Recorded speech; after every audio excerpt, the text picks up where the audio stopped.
पत्नी नौकरी करे या न करे, पति देगा खर्च। एलिमनी क्या है और कब मिलती है? क्या पति की सैलरी देखकर तय होती है एलिमनी की रकम? आखिर एलिमनी क्या है? क्या आम महिलाओं को भी तलाक के समय एलिमनी मिलती है? चलिए इसके बारे में सब कुछ जानते हैं। सबसे पहले जानते हैं कि एलिमनी यानी गुजारा भत्ता क्या होता है। एलिमनी एक तरह की आर्थिक यानी फाइनेंशियल मदद है जो पत्नी पति से अलग होने के बाद या बाद में क्लेम कर सकती है। पति अपनी पत्नी को एलिमनी देने के लिए कानूनी तौर से कमिटेड होता है, बाध्य होता है। अब ये जानते हैं कि कौन ले सकता है एलिमनी। क्रिमिनल प्रोसीजर कोड 1973 के तहत पत्नी की एलिमनी की जिम्मेदारी उसके पति की होती है।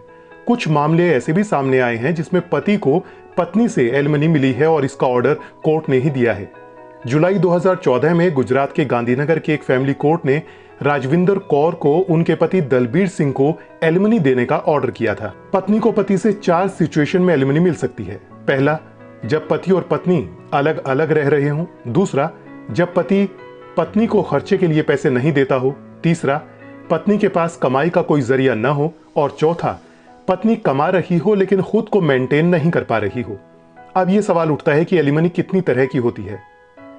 तो एलिमनी आपको बता दें कि 2 तरह की होती है। पहली, ये कोर्ट में तलाक का मामला चलने के दौरान दी जाती है। इसे मेंटेनेंस अमाउंट भी कहा जाता है। केस लड़ते वक्त पत्नी को इसके जरिए आर्थिक मदद मिलती है। और दूसरी, जब पति पत्नी कानूनी तौर पर अलग हो जाते हैं या उनका तलाक हो जाता है तब दी जाती है। इसमें इकट्ठा, महीने में या किश्त के आधार पर एक निश्चित रकम तय की जाती है जो पत्नी को दी जाती है। Hindu adoption and maintenance act 1956 के मुताबिक हिंदू पत्नी अपने पति से अलग होने का अधिकार रखती है और मेंटेनेंस का दावा किए बिना उसे पति की तरफ से एलिमनी दी जाएगी। लेकिन कुछ खास सिचुएशन में ही ऐसा मुमकिन है।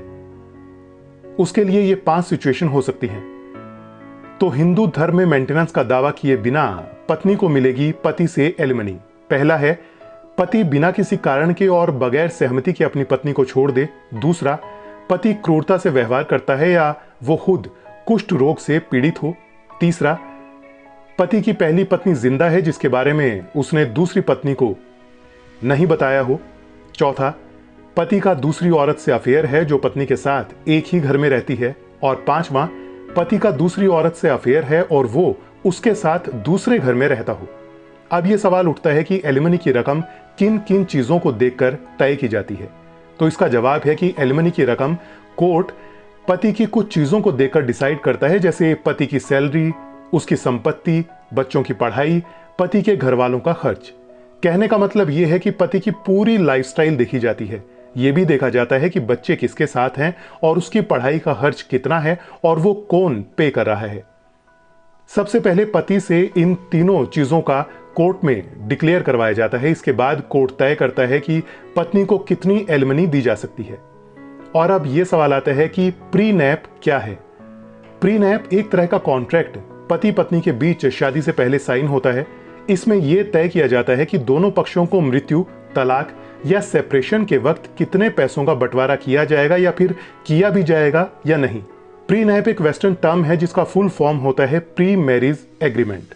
हिंदू मैरिज एक्ट के अनुसार शादी से रिलेटेड किसी भी तरह का एग्रीमेंट लीगल नहीं होता है, यानी प्री मैरिज एग्रीमेंट भी लीगल नहीं है। इस तरह के एग्रीमेंट का इस्तेमाल रईस लोग करते हैं।